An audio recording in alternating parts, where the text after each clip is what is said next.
Faiz, gaji dah dapat? Alhamdulillah dah. Full? Alhamdulillah full. Bukan 50% Bukan. Oh, dia tak ada 50% dapat dulu. Tak, kenapa full? Tak apa. Saya buat kerja full. Oh, awak jangan macam tu. Sebab dekat bumi Malaysia ni kadang-kadang orang dapat 50% je kan. Oh ya, ada. Kita baru dengar baru-baru okay, ni. okay. Tapi itu kalau kat Malaysia lah. Kalau dekat EPL, kita nak ucapkan tahniah kepada siapa? Manchester City atas kejuaraan liga terbaru 4 kali dalam 5 tahun. 4 kali dalam 5 tahun. And then dah 5 kali menang bawah Pep kalau tak silap aku. Itu satu pencapaian yang gila. Luar biasa dan gila. And the best part, dalam 5 tahun tu aku yakin diorang sekali pun tak pernah dapat 50% gaji. Setiap dapat. Kita ucapkan tahniah kepada Manchester City. Jom kita borak bola itu live minggu ni.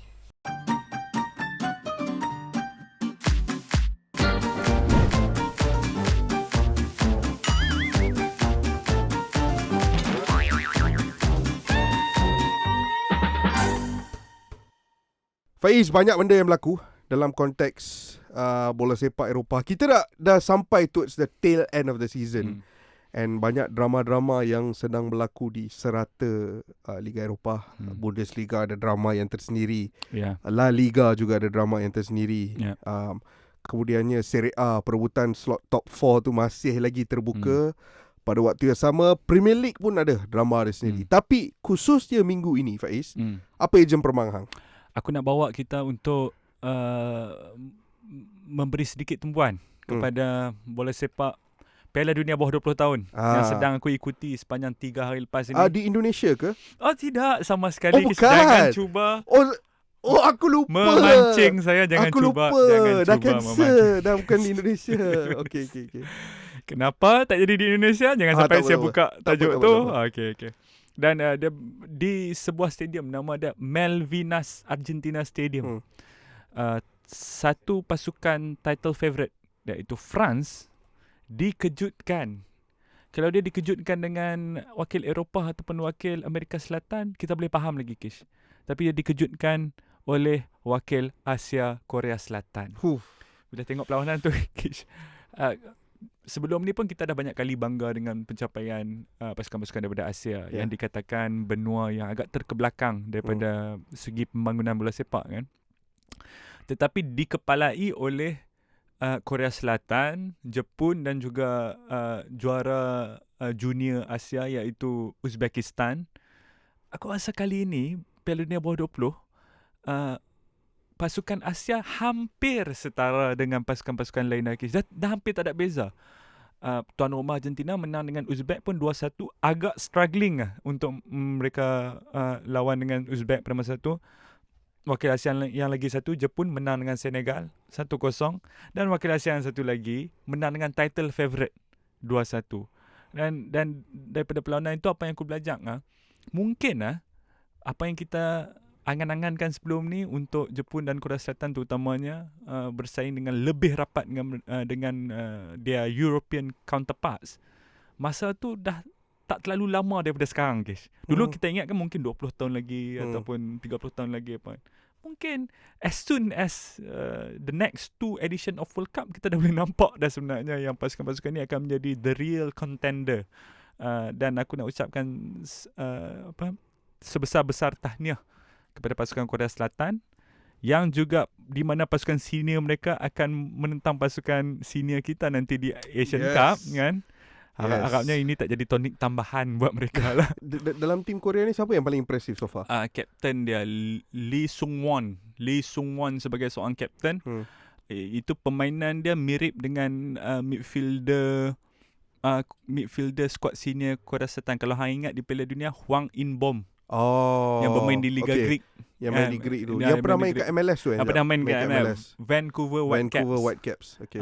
Dia adalah memang antara pemain yang paling menjinak. Dalam perlawanan lawan Perancis tu, dia no fear lah. All 11 players tu no fear at all lawan dengan pasukan, and they know how to win sekarang ni. Dia orang bukan ada tactical plan, dia orang ikut tactical plan tu dan hope for the best start lagi. Aku tak rasa macam tu. Dengan cara dia orang approach perlawanan tu, aku hampir pasti yang ada tactical plan dan mereka percaya 100% dengan tactical plan itu. Dan itu dan Make sense. technical ability dia memang gila pasukan-pasukan di bawah Under 20 World Cup ni. Agak rugi kita tak dapat tengok perlawanan tu di Bandung. Contoh dia agak rugi. Memang agak rugi. Sahabat-sahabat kita di Indonesia, kita turut berduka lah. Yeah. Sepatutnya kita tak di sini hari ni. Kita tidak di sini. Sepatutnya hari ni kita mungkin di tepi stadium Jalak Harupat mungkin sedang membahaskan Piala Dunia bawah 20. Tetapi realitinya hari ini kita makan di Cimeng sebelum masuk ke konti untuk berbicara tentang bola sepak. Tapi aku faham kenapa benda tu boleh jadi ejen permang. Ejen permang aku pula adalah topik yang sedikit kurang memberangsangkan, topik yang sedikit menyakitkan hati nak borak benda ni. Tapi perlu diborak, sangat penting untuk diperdebatkan, diperkatakan. Insiden yang melibatkan Vinicius Junior. Ejen permang aku bukan insiden tu. Insiden tu main insiden yang kita sendiri tahu for the lack of a better word, insiden yang bodoh. Okay? Vinicius Junior buat yang tidak tahu, aku yakin semua dah tahu kot. Tapi buat yang tidak tahu, Vinicius Junior menerima racist chants daripada penyokong-penyokong Valencia. Ada segelintir ataupun 1-2 orang yang menggunakan perkataan monyet dalam bahasa Sepanyol untuk direct benda tu kepada Vinicius Junior, dan ia trigger a lot of incidents on the pitch lah, sehingga at the end of the game Vinicius juga dilayangkan kad merah. Itu perdebatan, a whole different debate altogether. Tapi aku nak fokus on apa yang berlaku di atas padang. And ini bukan kali pertama, Faiz. Vinicius dah menjadi sasaran penyokong bola sepak di Sepanyol banyak. And aku tak kisah orang punya justification apa. Orang akan kata, oh, Vinicius cara permainan dia suka provoke orang. Aku tak peduli. Dia provoke apa pun, dia main bola sepak, dia buat skill apa nak provoke hang pun, tak ada apa benda yang dia boleh buat yang justify hang untuk jadi seorang racist kepada dia. Nothing justifies it. Kecuali dia racist dulu. Kecuali kalau dia racist dulu, kan? Tapi dia tak. Dia nak provoke atas padang as a football player, tak dia lah yang kau nak gunakan perkataan racist untuk mencaci dan memaki dia. So, point is, ejen peramang aku adalah cara Carlo Ancelotti menangani situasi tersebut. Iaitu ketika habis perlawanan, Carlo Ancelotti masuk untuk melakukan post-match interview. Ramai media di Sepanyol yang suka tolak isu-isu seperti ini under the carpet. Sebab isu-isu ni berat. Kalau nak deal dengan isu ni, dia memerlukan conversation yang berat. Which is tak ramai media di Sepanyol yang suka buat. Ramai yang suka sweep it under the carpet. So ada wartawan yang pergi kat Carlo Ancelotti nak temu bual dia. Dia nak tanya soalan dia. Carlo pandang dia balik, tanya, you want to talk about Vini or you want to talk about the match? Wartawan tu cakap, I want to talk about the match. And dia proceed nak tanya pasal perlawanan. Carlo Ancelotti punya jawapan tu tak ada kena-mengena dengan match langsung. Dia jawab hanya berkaitan Vinicius Junior saja. Dia tak peduli pun reporter tu nak apa. Dia hanya berbicara tentang Vinicius Junior sahaja. Even post-match press conference, Faiz, ada reporter yang pandang dekat Carlo Ancelotti cakap, oh, I think because you have language problems, let me explain. A lot of the crowd did not chant mono. They chant tonto ke apa benda, perkataan lain. So mungkin kau salah dengar kot. Carlo Ancelotti punya respons, aku tak rasa referee akan menghentikan perlawanan kalau dia dengar benda yang lain. Kau pergi borak dengan referee tu, jangan cakap kat aku. Sebab ada orang nak kata hang buat masalah language. And so my point is, Carlo Ancelotti sebagai seorang jurulatih, he could have just kept quiet about it. Tapi tak. Hari itu dia mengambil keputusan untuk nak defend player dia, untuk nak mempertahankan reaksi pemain dia, aksi-aksi pemain dia. Dan aku rasa itu adalah sesuatu yang symbolically sangat-sangat powerful.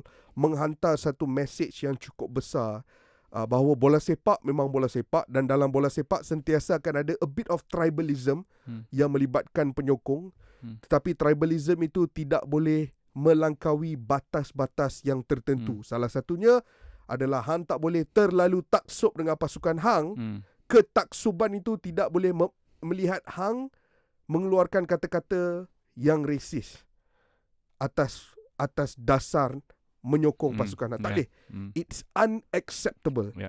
Dan aku rasa perjalanan yang perlu dilalui oleh Vinicius ataupun pemain-pemain berkulit hitam lain di Sepanyol ni jauh. La Liga ada banyak tugas-tugas yang besar harus dilakukan. Tapi apa yang dikatakan oleh Carlo Ancelotti hari itu Faiz betul-betul meremangkan bulu rumah. Untuk sahabat Bola Itu Live yang nak tengok balik klip tersebut, klip interview Carlo Ancelotti tersebut, saya sarankan untuk fokus dekat mimik muka Ancelotti. Yes. Dia punya grin tu memberikan 1001 makna mengulas mengenai apa yang terjadi dekat Vinicius Junior. Yeah. What a legend, Carlo Ancelotti.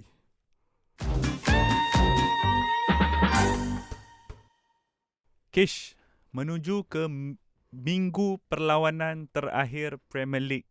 Ada satu benda je yang aku ingat kalau minggu terakhir ni, sebab semua perlawanan akan dilangsungkan serentak ke 10 perlawanan kan. Ada yang kita dah tahu dan ada juga yang kita tak tahu. Kita dah tahu siapa juara. Kita dah tahu mungkin 3 tempat daripada 4 slot ke Eropah kita dah tahu. Kita juga dah tahu satu pasukan yang akan tersingkir ke Championship.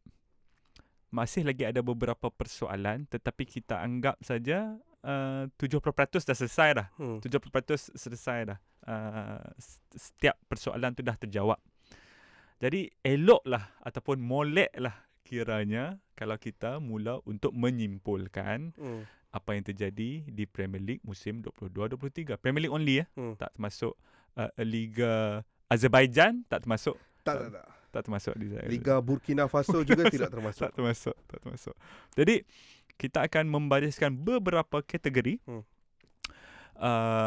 dan melihat pilihan kita berdua, adakah tally, adakah tidak. Sekiranya tally, kita bagi sebab kenapa, dan sekiranya tidak pun kita bagi sebab kenapa. Okey. Aku nak mula dengan kategori pertama. Kategori pertama ialah Best Manager Premier League 2022-2023. Saya buka soalan ini kepada YB, silakan jawab dulu. Bagi aku hanya ada satu.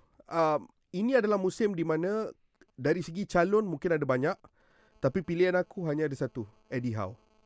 Eddie Howe of Newcastle. Tugas yang dilakukan oleh Eddie Howe di Newcastle musim ini tidak boleh diperkecilkan sama sekali. Aku faham bahawa Newcastle ada pemilikan baru. Tapi kita kena sedia maklum, di bawah pemilikan baru ini, mereka tidak berbelanja dengan begitu drastik seperti mana yang dilakukan oleh pemilikan baru yang mengambil alih Manchester City satu dekad lalu ataupun Paris Saint-Germain pun tidak.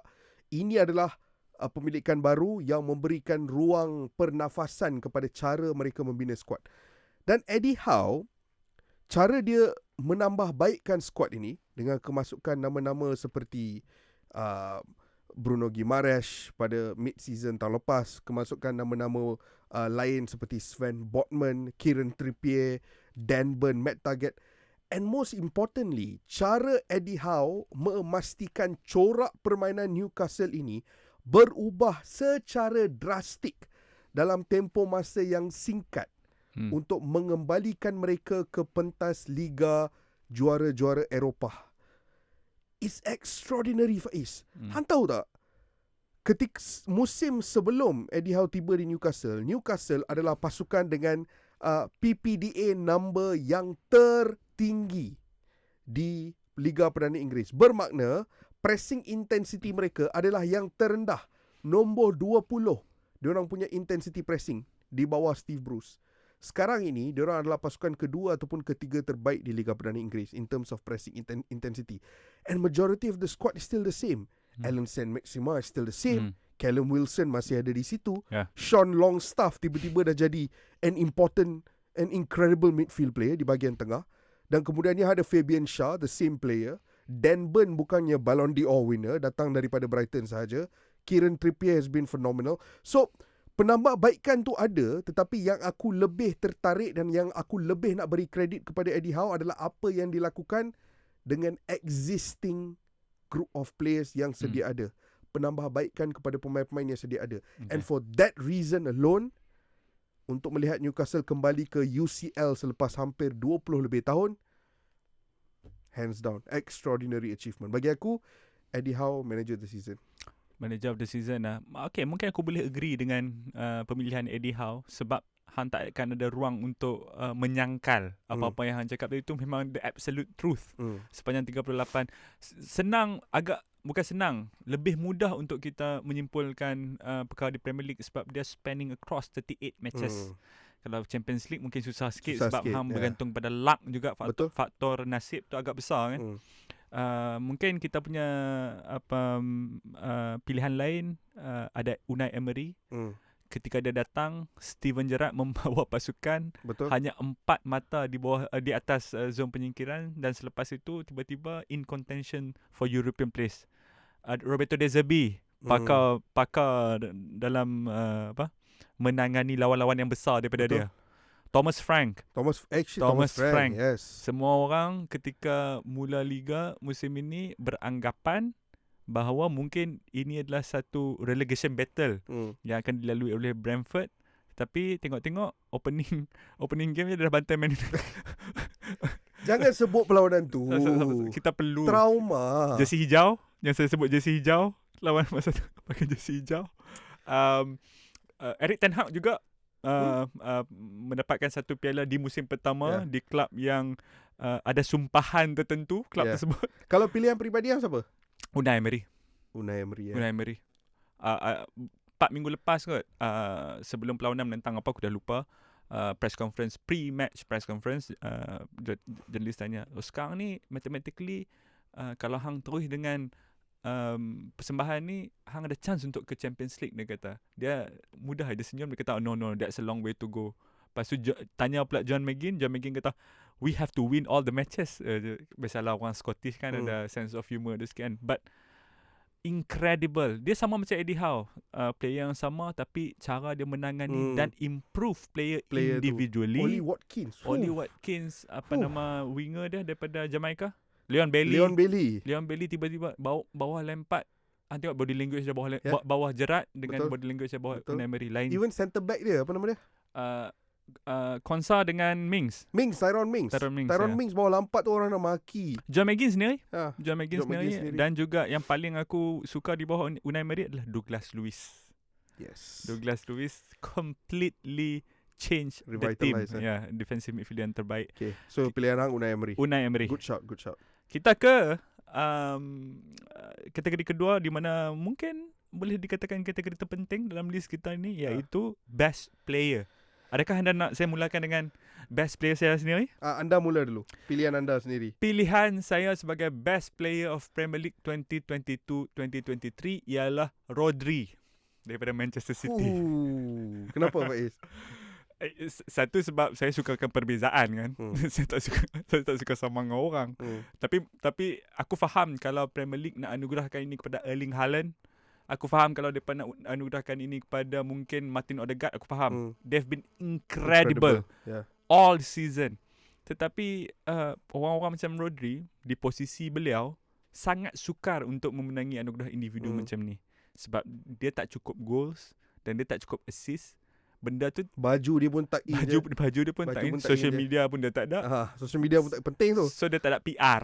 PR tak ada. Jadi agak sukar.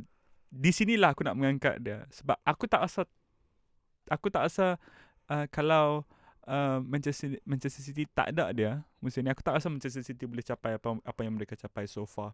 Sekarang ni dah Premier League dah 1, ada lagi 2 they are fighting for, dan mereka kena jaga Rodri daripada orang lain dulu ni. Sebab kalau tak ada Rodri agak sukar. Persembahan yang sangat matang, persembahan yang hantar dia jadi vibe apa? Vibe orang yang dah tahu how to win, and sekarang ni dia tak ada apa lagi nak dibuktikan selain daripada winning. Dan itu yang terjadi. Itu yang terjadi pada akhirnya dia memenangi Premier League kelima dia bersama-sama dengan Manchester City. Masih lagi dengan baju tak-in. Jadi bagi aku, what a legend lah. Bagi aku Rodri. Pilihan hang pula. Aku pilihan pemain Manchester City juga.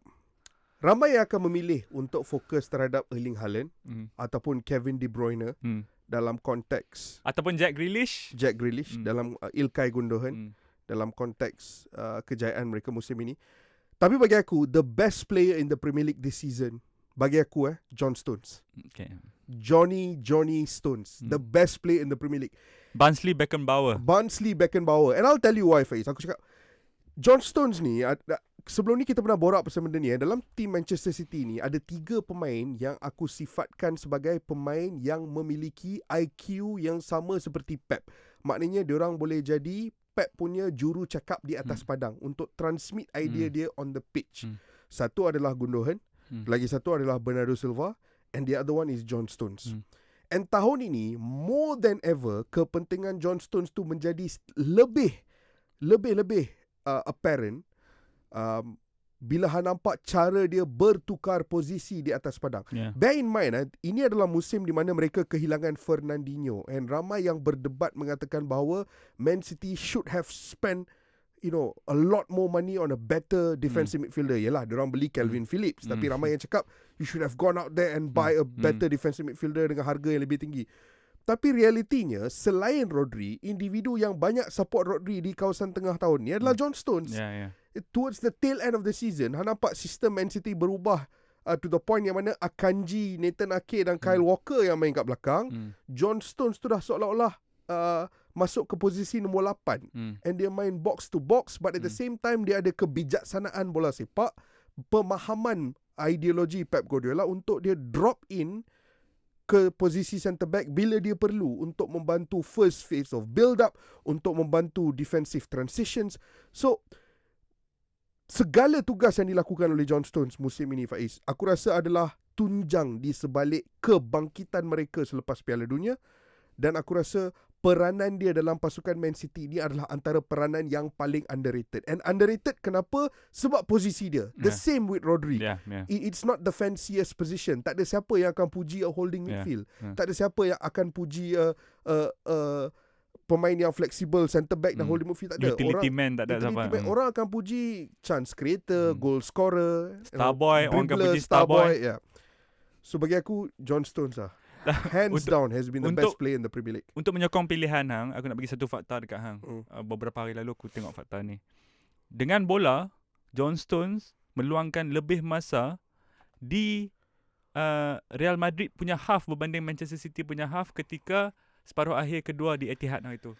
Kurang ajar ke tak kurang ajar? Bak kata Kyle Walker, Johnny Stones. Tak apa. Kita pergi ke kategori seterusnya pula, Faiz. Kategori seterusnya adalah Best Match. Best Match. Ni aku mula boleh? Silakan. Best Match Faiz. Best Match aku hantar apa yang membuatkan aku sayang terhadap Roberto De Zerbi. Kerana banyak Best Match aku season ni melibatkan pasukan Brighton. Sentiasa memberikan kita hiburan. For example, aku sangat suka game di antara Brighton dan Liverpool. 3 sama. Bulan Oktober ke apa, yang Leandro Trossard hat-trick. That was an incredible game. Brighton juga ada perlawanan yang dia menewaskan Wolves 6-0 yang aku suka. Tapi my ultimate favourite football game season ni adalah perlawanan yang melibatkan Brighton tewas kepada Everton 5-1. Aku rasa that was my favourite football match. Itu Sean Dyche masterclass lah. And tahu kenapa aku suka perlawanan tu? Aku suka perlawanan tu sebab ini adalah pasukan Brighton yang menewaskan gergasi-gergasi besar di Premier League banyak, beraksi di laman sendiri dengan tahap keyakinan yang luar biasa, dengan pemain-pemain yang luar biasa, berdepan dengan pasukan Everton yang ketandusan confidence, yang sedang battle relegation, and somehow Everton menghasilkan satu persembahan yang ikonik diketuai oleh Dwight McNeil untuk menewaskan pasukan Brighton 5-1. And sekarang ni nampak seperti fingers crossed as we speak, semasa kita rakam episod ni, nampak seperti Everton mungkin ada odds yang terbaik untuk survive, peluang terbaik untuk survive. Dan kalau Everton survive, that would be the turning point. Setuju. Dalam era Sean Dyche di Everton ni ada beberapa detik yang penting. Salah satunya adalah kemenangan ke atas Arsenal. First game Sean Dyche 1-0, dia menang lawan Arsenal. James Tarkowski winning header, aku ingat lagi. that was important, but it was not as important as kemenangan away at the Amex Stadium 5-1. That was by far the most pivotal victory, and that's why bagi aku itu adalah perlawanan terbaik yang aku pernah tonton di EPL musim ini. Secara tradisi, Kish, bak kata Chris Houghton, bekas pengurus Huddersfield ke Brighton dulu. Bak kata dia, kalau hang dalam relegation battle, jangan ada di bottom 3 sehingga pertengahan Mei. That's too late. Itulah apa yang Sean Dyche lakukan. By Mei dia dah buat keluar daripada 3 terbawah dahulu. Apa nak jadi ni? Kemudian, tetapi psychologically player boleh nampak dekat table yang at least dia orang dah tak payah climb. Dia orang cuma kena get it over the line. Betul. Tu je. Tapi best match pula bagi aku, Kish, untuk hang. datang di Anfield. Tidak membabitkan 7-0, tidak. Oh, jangan. aku baru nak tanya. Tidak, kalau hang tidak. sebut 7-0 tu aku keluar studio sekarang. Aku dah tak tahan dah nak borak. Tidak membabitkan 7-0. Tetapi membabitkan pertemuan mereka menentang Spurs 30 April yang lepas. Jadi dalam perlawanan ni semua benda dah, Kish. Secukup rasa. Selepas 15 minit, bayangkan perlawanan ni berakhir dengan keputusan Liverpool menang 4-3. Selepas 15 minit, Liverpool dah 3-0 up. Sehinggalah Harry Kane score, siapa lagi? Heung-min Son score, dan juga inilah waktu dan ketika yang dipilih oleh Richarlison untuk menjaringkan gol pertama Premier League dia untuk Spurs setelah perpindahan 60 juta pound. Ni dia buka baju. Buka baju dan tarian ayam, ibarat Jorge Pereira Diaz di Anfield. Dia ingat tu dah game over, dah 3-3. Assalamualaikum. Tetapi tidak, Kish. Sejurus perlawanan berlangsung semula. Ada satu long ball kepada Diogo Jota, dan Diogo Jota lah yang menjaringkan gol kemenangan. Yang paling lawak dia lagi adalah keraian gol Jota tersebut. Jurgen Klopp hamstring. Pakai hamstring. Yang tu aku ingat. Dia pergi maki ref kan. Dia pergi maki ref, lepas tu dia hamstring. Itu lawak. Jangan Klopp, anda jangan cuba-cuba maki ref. Tapi power lah. Game tu power lah. Tapi game tu semua benda dah. Itu Premier League entertainment at its best lah. Semua benda dah. Kita nak gelak pun kita nak gelak. Kita gairah pun kita gairah. Excited pun excited. Semua dah cukup rasa. Han tahu kenapa.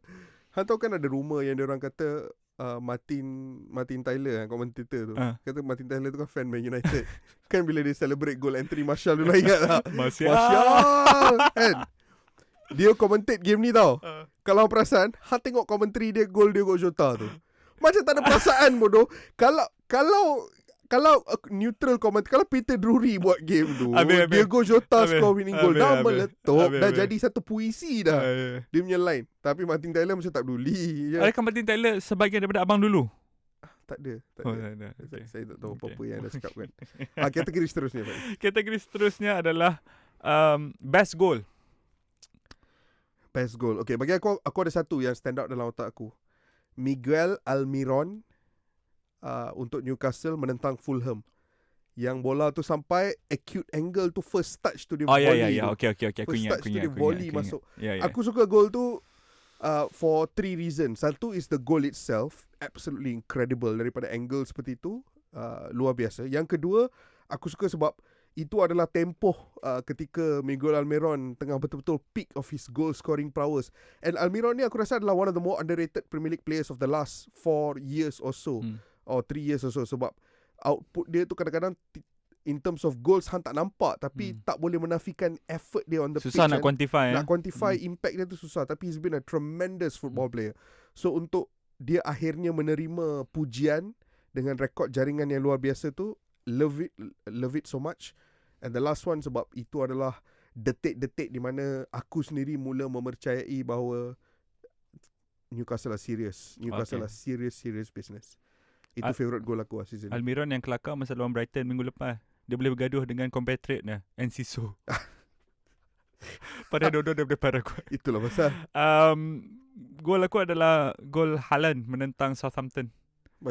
Bicycle kick lah. Aku ni peminat lah bicycle kick. Sebab bicycle kick ni bukan senang tu, Kish. Hang kena ada moment satu. Hang kena position diri hang satu. Lepas tu hang kena terbalikkan badan hang. Untuk aku yang sangat atletik sekali ni, memang susahlah nak bayangkan benda tu kan. Tetapi dia execute benda tu dengan so much ease, dan satu hantaran Kalau yang kita yang buat ada ACL lah lepas tu. tengkuk ACL kalau tengkuk dan sangat kontak kaki dengan bola tu bertepatan. Dan Grealish punya cross tu yang memainkan peranan sangat penting, dan bagi aku itu adalah goal tu adalah culmination of Erling Haaland's prowess dekat Premier League musim ini. Okay. Seterusnya kita ada biggest overachievers. Siapa overachievers? Biggest overachievers. Bagi aku biggest overachievers bagi aku Bournemouth. Bournemouth awal musim ini semua orang expect dia orang untuk disingkirkan. Everybody expected them to get relegated. Hang perasan tak 2 hari lepas ataupun 3 hari lepas ke apa, Bournemouth ada up video dekat Twitter dia. Tak masa. Dia up video, dia buat compilation video clip semua pandit yang awal musim itu pernah cakap Bournemouth for me going down, Bournemouth for me, Gary Neville semua ada.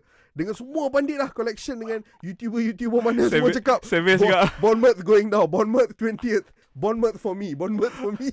Dia compile semua, betul dia cakap we're staying up. Legend. Aku rasa dengan kualiti pemain yang diorang ada, dengan insufficient transfer spending pada awal musim, dengan pemecatan Scott Parker, aku jujur cakap expected Bournemouth to go down. Tapi untuk melihat diorang survive di satu musim di mana pasukan-pasukan seperti Leicester, Leeds dan Everton yang tengah struggle, completely unexpected. So bagi aku Bournemouth probably real overachievers this year. Overachievers bagi aku adalah Fulham.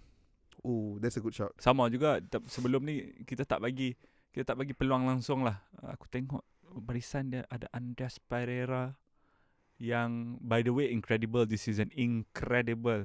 Hard luck pasal injury dia yang terakhir tu saja. Tapi Fulham, aku tak sangka. Result is satu benda. Result adalah satu benda yang pasti ya. Tapi cara permainan Marco Silva dengan Fulham ni, orang penyokong-penyokong Fulham sendiri pun terkejut. Tak pernah Fulham main bola sepak secantik ni di peringkat tertinggi kan. Jadi kita pun dah banyak kali kena scam dah dengan pasukan-pasukan macam Fulham, Norwich, QPR yang turun naik ni. But this season performance wise dia dah tunjukkan yang they are there to stay. Itu adalah overachievers. Biggest underachievers, aku mula dululah. Siapa lagi aku kalau sama je. Siapa lagi kalau pasukan warna biru? Pasukan pemilik daripada Amerika Syarikat yang dikenali sebagai pasukan yang locker room pun tak cukup untuk main sampai kena duduk lantai. Chelsea lah. Yang ni unanimous lah. There's no point debating this. Sebab awal musim Todd Boehly pergi kat Thomas Tuchel. Awal musim Todd Boehly pemilik Chelsea pergi kat Thomas Tuchel, dia bagi suggestion. Dia nak tunjuk yang dia tahu pasal bola sepak. Dia cakap this year we should play 4-4-3. Rasa klub tu akan habis kat mana musim tu? Kalau pemilik pergi kat coach cakap kita nak main formasi 4-4-3, rasa klub tu akan habis kat mana? Ini coach yang diplomatik macam Ted Lasso pun pening kalau kalau dapat owner macam ni. Kalau Ted Lasso dapat owner macam Todd Boehly, dia sendiri yang akan quit. keluar dulu. So biggest underachievers nombor 12 Chelsea. Ridiculous with the amount of money yang diorang spend, dengan bawa masuk Frank Lampard satu game dia tahu menang tau. Satu game ni. Itu pun bukan Premier League. Menang. Lawan Bournemouth aku rasa dia menang. Satu je. 9 game 8 kalah kan. Lain semua kalah. Kalah dengan seri. Yang lain semua kalah.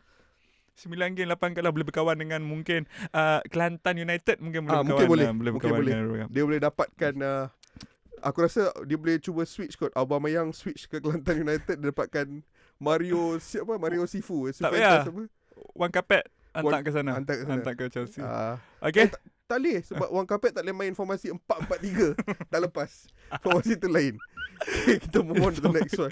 Satu lagi adalah best signing. Ini saya suka lah. Ini menarik. Ini saya suka lah best signing. Bagi aku nak start dulu. Silakan. Lisandro Martinez. Okay. And only reason, short and sweet kenapa aku pilih Lisandro Martinez adalah kerana defense Man United tu adalah satu department yang telah pun dicemuh, dicaci, dimaki setengah dekad lah. Dah setengah dekad. For half for half a decade, itu adalah department yang paling banyak dapat eyeballs, yang paling banyak orang guna kanta pembesar Doraemon tu nak zoom masuk, dia nak tengok. Pakai mental gymnastics. Semua salah-salah sikit kena maki. Salah-salah sikit jadi meme. Daripada Phil Jones ke Chris Smalling kena maki, ke era Marcos Rojo, kemudiannya Eric Bailly, dan kini Harry Maguire jadi bahan makian. So it's been a department yang kena maki habis. And in comes Lisandro Martinez, yang Jamie Carragher cakap not tall enough for the Premier League. I'm not sure about his height. Dan dia menghasilkan satu musim yang luar biasa untuk membawa stability ke defensive setup Man United kembali. Incredible signing bagi aku. Incredible. Lisandro Martinez bagi aku Keylor Navas. Yang membantu Nottingham Forest dan juga Steve Cooper untuk kekal di Premier League. Han tahu kenapa signing Keylor Navas adalah sesuatu yang luar biasa? Sebab practically dengan kehadiran Navas, setup defensif Steve Cooper ni dah Champions League level dah, Champions League experience lah. Betul. Kita ada Navas, lepas tu kita ada Renan Lodi, kita ada Felipe, kita ada Serge Aurier di belah kanan. Practically a Champions League experience team, dan itu yang membantu mereka untuk kekal satu musim lagi di Premier League. Dan aku harap Navas kekal lagi lah di Nottingham Forest dan jangan keluar. Last but not least adalah worst signing. Ini pun aku rasa unanimous lah, Kish. Entah siapa dia bagi aku. Pierre-Emerick Aubameyang. Bukan. Aku Aubameyang. Aubameyang. Absolute worst signing. Mana lagi teruk? Aubameyang ke Arthur Melo?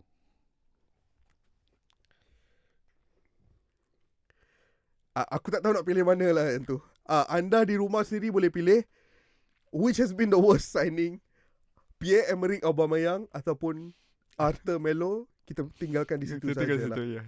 Berehat sebentar. So Faiz, last weekend, hari apa yang Bayern main lawan Leipzig tu? Saturday night. Sabtu malam Ahad malam. Tak. Dortmund main Ahad malam. Bayern main sebelum a day before. So either Friday night, late Friday night ataupun late Saturday night lah. Masa game Bayern tu berlangsung lawan RB Leipzig, aku tak tengok game tu langsung. Sama. Aku tak tengok game tu langsung. Tapi aku masih tak tidur lagi. Dan sebelum aku nak tidur, aku buka Fortmob untuk tengok apa skor-skor perlawanan. Tiba-tiba aku nampak Bayern kalah. Sebab sebelum tu bila aku tengok, aku check Bayern leading 1-0. And then aku nampak Bayern kalah 3-1. And I'm like, does this mean yang ada possibility untuk dominasi mereka ditamatkan? Tahu terus aku buat apa time tu? Terus aku pergi cuci muka. Untuk sebab aku cakap diri aku, jangan mimpi lah weh. Ini Borussia Dortmund. Dah berapa kali kita dah kena game, Faiz? Dah berapa musim berturut-turut kita kena game? Selalu bila ada gol terbuka, Dortmund akan rembat atas ataupun rembat tepi. Itu biasa kan, kita dah kena game banyak kali. So aku cuci muka, aku cakap, jangan mimpi, pergi tidur dulu. Esok tengoklah Dortmund buat ke tak. Tapi sejujurnya Faiz, kita semua menonton game Borussia Dortmund the next day. It was a compelling one-way street performance daripada Borussia Dortmund yang mendominasi pasukan Augsburg. Tapi aku tengok second half je lawan masa Dortmund tu. First half pun diorang dominate ke? Tak, sebab first half tu aku tengok Nottingham Forest lawan Arsenal. Aku bagi tahu je. Jangan senyum dulu. Okay, teruskan. So, kita berbual tentang Bundesliga. Ya, saya cuma nak bagi tahu. Cuma nak bagi tahu. Aku tonton full game. Okay, silakan. Full game. So, aku tengok game tu. Hang bukan tengok game Arsenal. Hang tengok game City, Chelsea. Game Arsenal the day before. Hang jangan nak maki Arsenal tapi nak menipu. Hang ni Faiz. Jangan. Tengok game City. Kantoi. Tengok game City. Jangan viral lagi Faiz dekat TikTok. Silakan. So kita tengok game Borussia Dortmund. Han tengok second half. Aku tengok dari awal. First half fully dominant, no goal scored. Tapi ada pemain dia yang menerima kad merah. Pemain Augsburg yang menerima kad merah. So everyone dah boleh agak yang second half Dortmund will have more space. Dan akhirnya apa yang berlaku adalah babak kedua yang cukup dominan untuk Borussia Dortmund. Dan dia menjaringkan berapa? 3 biji 3 gol untuk menang dan melonjakkan diri ke tangga pertama. Sekarang ni situasi dia simple, Faiz.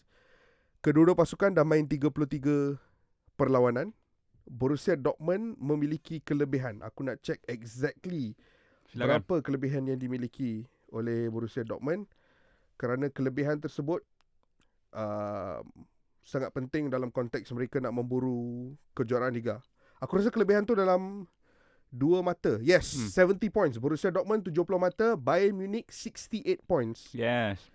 Dan kedua-dua pasukan akan turun bertemu in one final game. Borussia Dortmund lawan Mainz dekat Signal Iduna Park. Home. Bayern Munich bermain away from home lawan FC Cologne dengan coach dia yang suka pakai topi Peaky Blinders tu. Dia suka pakai topi Peaky Blinders tu. Persoalan aku, Faiz, adakah ini musim di mana Borussia Dortmund akan akhirnya menamatkan dominasi Bayern Munich? Aku rasa sudah tiba masa dia untuk perkara itu berlaku, dan semesta ini pun menyokong perkara itu untuk berlaku, Kish. By the way, aku baru ingat tu jurulatih tu, nama dia Stephen Baumgart. Yes. Aku rasa Stephen Baumgart akan atas solidariti 17 pasukan lain di Bundesliga akan cuba untuk menolong Edin Terzic dan anak buah dia untuk menghalang Bayern daripada mencetak apa-apa. Sebab Bayern kalau draw pun tak cukup. 2 poin kan? 2 poin. Bayern draw pun tak cukup. Bayern tak nak kena menang sambil mengharapkan kalah ataupun seri di Signal Iduna Park perlawanan BVB. Which is aku rasa dengan Hang sendiri tahu, Hang pernah menjejakkan kaki ke Signal Iduna Park hari terakhir. Goosebumps. Hari terakhir perlawanan Liga, aku rasa segala gendang akan dimainkan pada hari tersebut, dan akan menjadi satu festivity yang luar biasa di Dortmund. Dan melihat Ultras pun ada, casual ada tak, Faiz? Memang dia kuning hitam juga. Tanya Memang je. dia kuning hitam juga. Tanya je, kuning hitam ni aku tanya. Kadang-kadang casual kuning hitam ni tak boleh. Jangan sampai ke sana. Jangan sampai ke sana lagi. Saya tanya je. Tapi melihat kepada permainan dan permainan sahaja ditunjangi oleh masa second half tu, aku tengok Kobel, Hummels, Can, Bellingham, Haller. 5 pemain ni aku sifatkan sebagai the core 5 lah yang memacu Dortmund di 3 bulan terakhir ni. Ini adalah 5 core players dia ni. Kelima-limanya berada pada tahap prestasi terbaik, dan aku tak nampak apa lagi peluang BVB selepas ini kalau mereka melepaskan title yang ni. Inilah satu-satunya. Ini satu-satunya, dan aku tak tahulah, firasat aku lah, aku katakan yang mereka akan get it over the line. Kalau Hang pula, Hang rasa macam mana? Aku merasa benda yang sama. Aku sangat percaya terhadap Edin Terzic sebagai seorang jurulatih. Perubahan yang dia bawa kepada Borussia Dortmund, especially after the World Cup. Kita kena ingat first half of the season Dortmund struggle, but after the World Cup, cara dia orang pick up the pace luar biasa. And more importantly, ada banyak naratif kecil dalam pasukan Dortmund ni. Aku nak Sebastian Haller menang Liga selepas mengharungi tempoh masa yang sukar pada awal musim dengan kanser kan. Half a season dia tak main dengan kanser. It will be amazing untuk Sebastian Haller menang Liga. Pada waktu yang sama, aku nak melihat Mats Hummels memenangi Bundesliga sekali lagi, kali ini bersama Borussia Dortmund. Sebelum ini dia dah menang dengan Bayern Munich dah. Emre Can pun tak sempat menang dengan Liverpool, sebab masa Liverpool menang dia dah keluar dah. Aku juga nak melihat Marco Reus, Faiz. Marco Reus is Mr. Borussia Dortmund. Tapi dia tak pernah menang Bundesliga. Dia tak pernah menang Bundesliga, dia tak pernah main Piala Dunia, kalau tak silap aku. Piala Dunia dia tak pernah pergi. Bundesliga tak pernah menang. Dua-dua injured kan. So this is the one. Very unlucky This is the one yang aku rasa if you have to do it for someone, do it for Marco Reus. Aku nak Borussia Dortmund menang Liga for Marco Reus. Jude Bellingham sebelum perpindahan mega dia, ini adalah hadiah terakhir dia untuk crowd Signal Iduna Park. Betul. Sebelum perpindahan mega ke pasukan Real Madrid dikatakan kan, laporan terkini. Tahu apa yang paling menarik, Faiz? Apa tu? Hari Sabtu ni, masa perlawanan tu berlangsung, kalau tengok geografi Germany ni, Cologne dengan Dortmund tu tak jauh tau. Dia dekat je. So on the same night yang Borussia Dortmund boleh menang Liga, Bayern Munich akan berada in the vicinity, mungkin kurang sejam away from Borussia Dortmund. Kalau aku penyokong Dortmund, aku akan ada di Iduna Park, tapi aku akan group lain mungkin boleh hantar ke Kolon, Hantar missionaries. hantar ke Kolon untuk nak menunggu player-player Bayern keluar, nak maki-maki sikit, sebab it will be absolutely incredible. Itu daripada pandangan penyokong. Kalau aku ni pengelola liga, aku akan pastikan piala tu ada kat R&R. antara dua. Pekan kat tengah-tengah tu, kalau tak silap aku Düsseldorf. Apa kat Düsseldorf. Kita tunggu je mana yang nak menang ni. Tapi itu betapa sengit dan betapa tipisnya jurang di antara pendahulu dan tempat kedua Bundesliga musim ini. Sesuatu yang sukar untuk kita dapatkan sebelum-sebelum ni. Termasuklah ketika kita buat Bundesliga, Kish. Tak dapat macam ni kan. Tak dapat. Geram juga aku, dah habis baru dapat yang macam ni. Harap-harap fingers crossed I have nothing else to say, tapi aku just sangat berharap yang Dortmund will get it across the line. Selagi tu aku akan kekal pesimistik sebab dah banyak kali kena game dengan Borussia Dortmund ni. Come on, black and yellow.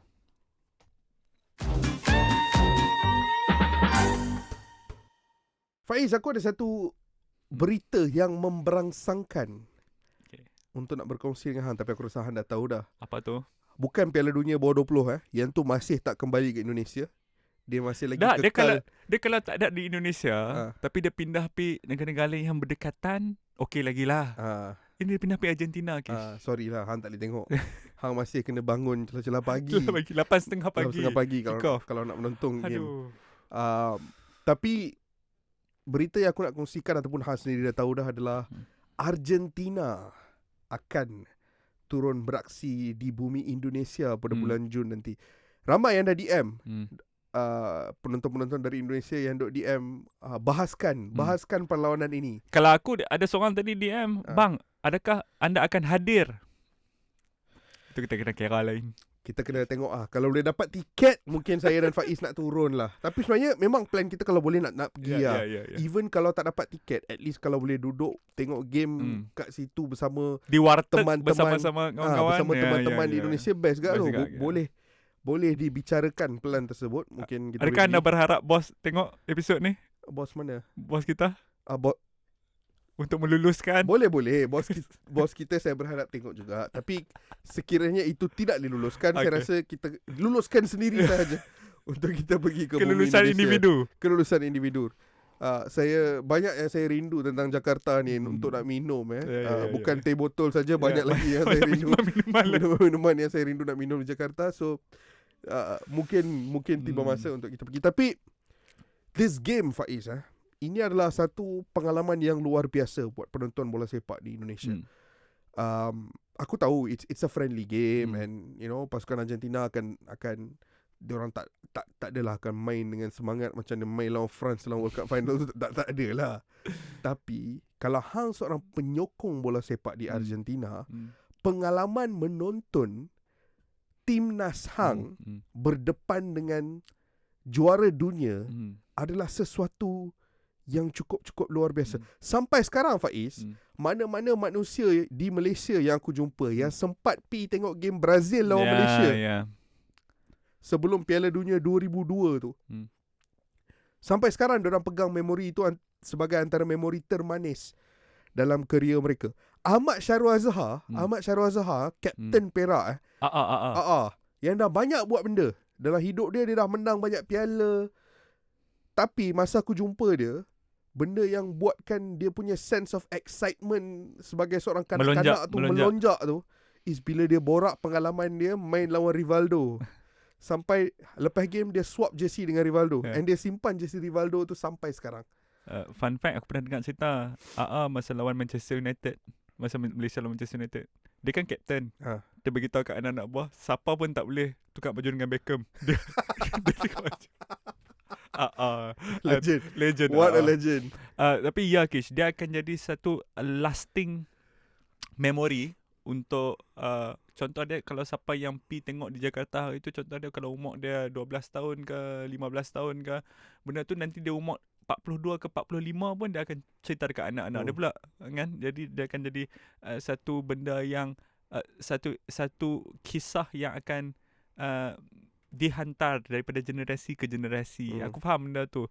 Dan ini aku nak kata apa? Ini adalah satu akibat kalau hang mempunyai ketua federasi yang benar-benar faham selok-belok pemasaran bola sepak juga. Sekarang ni macam ni, Eric Thohir sebagai ketua baru PSSI yang menggantikan Iwan Bule.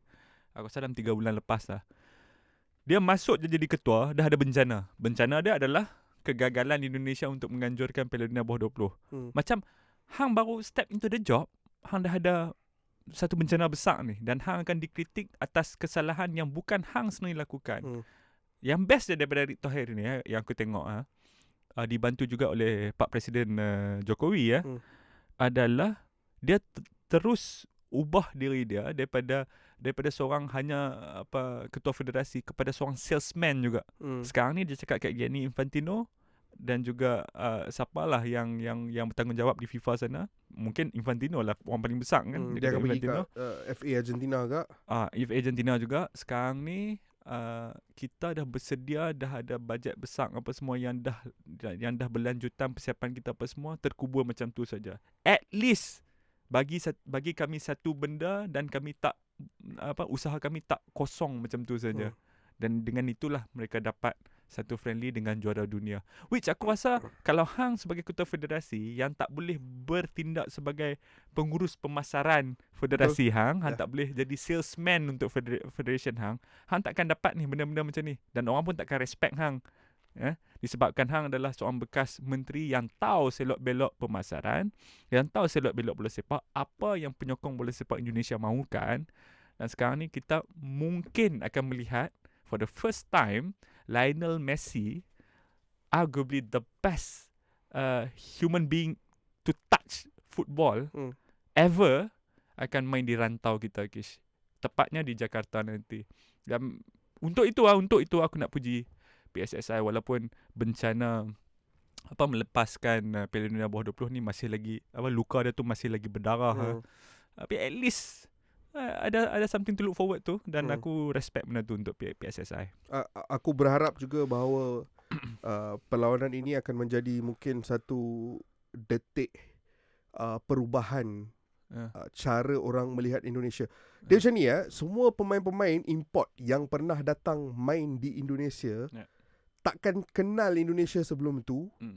Tapi bila dia meninggalkan Indonesia, dah boleh cakap Indonesia. Bukan setakat tu, tapi cara persepsi dia terhadap sepak bola Indonesia tu berubah. Contoh aku pernah temu bual Michael Essien. Aku pernah interview dia 3-4 tahun lepas. Time tu dia dah meninggalkan Persib Bandung. Aku interview dia, Michael Essien pernah main London Derby, dia pernah main Clasico, dia pernah main Milan Derby.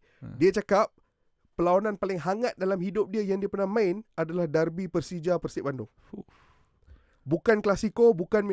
So cara dia melihat budaya sokongan dekat Indonesia tu memang meletupkan minda dia. So aku rasa this is a perfect opportunity. Sebab siapa-siapa yang datang ke Indonesia kali pertama, either bermain, menonton ataupun melibatkan diri, hang akan terjebak. Hang akan jadi addicted dengan budaya bola sepak. Macam kita lah, Faiz. Kita sekali dua tengok bola kat Indon, terus dah jadi ibarat injection dadah yang hang hari-hari kalau boleh hang nak tengok. Because it's just sangat meriah dan budaya sokongan yang luar biasa. No place like it. So aku harap perlawanan ini boleh menjadi satu pesta yang sebegitu, to the point yang pemain-pemain Argentina yang datang daripada environment yang luar biasa juga di Buenos Aires, mereka akan pulang ke pangkuan keluarga masing-masing selepas perlawanan, tapi buat selama-lamanya mereka akan ada memori beraksi di Jakarta yang tidak akan mereka lupakan. Kita pun akan ada kat sana nanti. Amin ya rabbal alamin. Kita pun boleh ada di bumi Jakarta untuk perlawanan tersebut. Aku rasa itu saja, Faiz. Itu saja untuk hari ini. Untuk episod Bola Itu Live minggu ni. Terima kasih kerana menonton. Jumpa korang dalam episod yang akan datang.